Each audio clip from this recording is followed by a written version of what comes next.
Khona manjalo umasipala wedolobha iGoli uthi usuqalile ukuqinisa isandla malungana nodaba lwamabhilidi agwamandiwe nalawo ashiywe engenamnikazi enkabeni yedolobha njengoba ke izakhiwo eziningi seyihlonziwe kwakhishwa ke nezexwayiso ngaphambi kokukhishwa kwalabo abahlala khona. UMMC wezamabhizinisi uSithembiso Zungu uthi ke lolu daba luthathwa njengolubucayi kwezokuphepha kanti ke idolobha lizimisele ngokubuyisela isimo kwesejwayelekile nokuthi ke kulawuleke indawo yasemadolobheni ngendlela efanele. I think it was just before G20 October, if I'm not mistaken. And we said we want to clean the city of Johannesburg. We must implement our bylaws of the city of Johannesburg. We identified a number of them.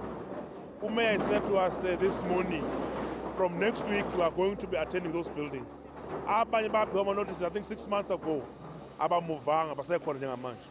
So masibuyela is to implement, because batsheli ukuthi these are hijacked buildings, kunabantu abaqimali kulo buildings, abantu bakhokha ama-rent, ababhadala isilo of Johannesburg ugesi namanzi.